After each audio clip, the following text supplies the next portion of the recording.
Assalamualaikum warahmatullahi wabarakatuh. Perkenalkan, nama saya Manca Adi Irawan dengan NIM J1B023100051, Program Studi Teknik Pertanian, Fakultas Teknologi Pangan dan Agroindustri, Universitas Mataram. Pada kesempatan kali ini, saya akan memaparkan tugas pengganti UTS atau kuliah Etika Profesi Keteknikan dengan dosen pengampu Ibu Asy Priyati, STP, MSc. Paparan ini berisi jawaban dari 4 pertanyaan mengenai etika dan profesi dalam bidang keteknikan. Untuk soal yang pertama, apa yang dimaksud dengan etika dan profesi?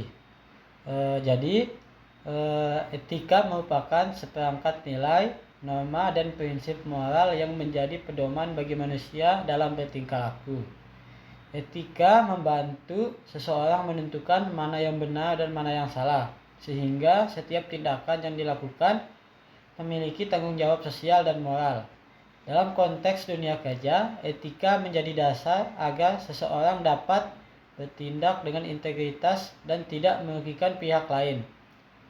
Sedangkan profesi adalah suatu pekerjaan yang menuntut keahlian khusus, kompetensi, serta tanggung jawab moral yang tinggi.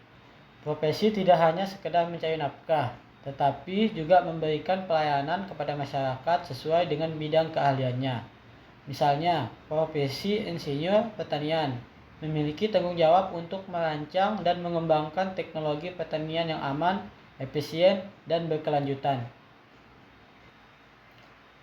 Lanjut ke soal nomor 2, seberapa penting etika profesi diperlukan? Etika profesi sangat penting karena menjadi pedoman utama bagi seseorang dalam menjalankan tugas profesionalnya.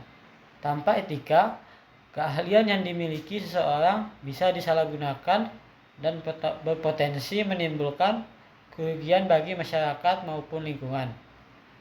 Jadi, etika profesi juga berperan dalam menjaga kepercayaan publik terhadap suatu profesi.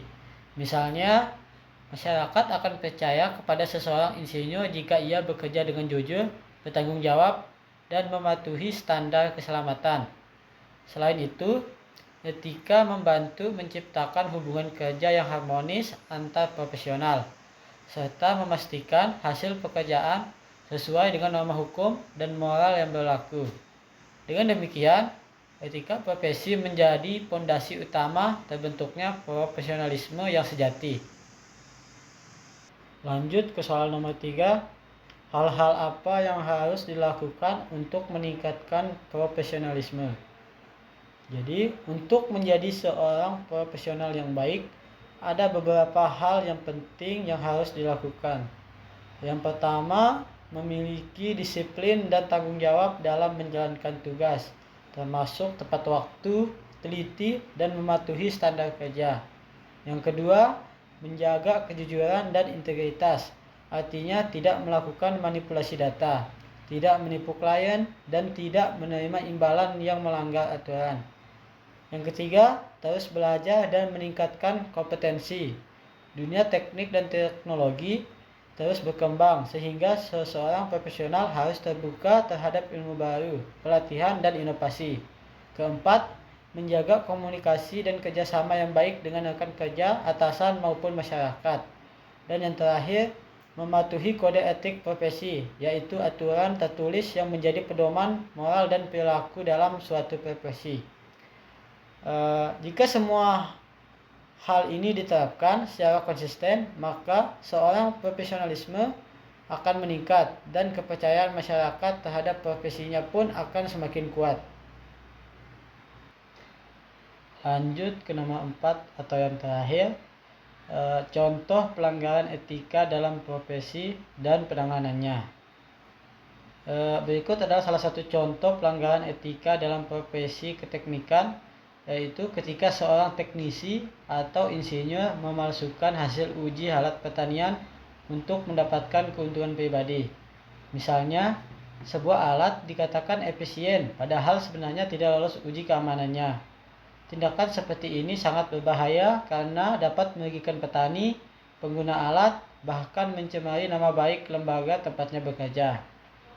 Jadi penanganan terhadap pelanggaran etika harus dilakukan secara tegas namun adil.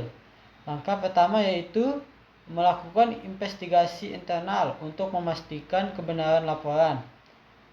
Jika terbukti, pelaku dapat diberikan sanksi, teguran, atau pembinaan. Namun, jika pelanggaran berat, organisasi profesi atau lembaga terkait dapat memberikan sanksi administratif seperti pencabutan sertifikat profesi atau pelarangan praktik sementara. Sementara itu, penting juga dilakukan pendidikan etika dan pelatihan ulang agar kasus serupa tidak terulang. Dengan penegakan etika yang kuat, integritas profesi dapat dijaga dan masyarakat tetap percaya pada tenaga profesi di bidang teknik. Demikian paparan saya mengenai etika profesi keteknikan yang mencangkup pengertian etika dan profesi, pentingnya etika profesi, cara peningkatan profesionalisme, serta contoh pelanggaran etika dan penanganannya. Semoga penjelasan ini bermanfaat dan dapat menambah pemahaman kita tentang pentingnya etika dalam dunia profesional. Terima kasih atas perhatiannya. Mohon maaf jika ada salah. Assalamualaikum warahmatullahi wabarakatuh. Thank you everyone! Thank you Elmar!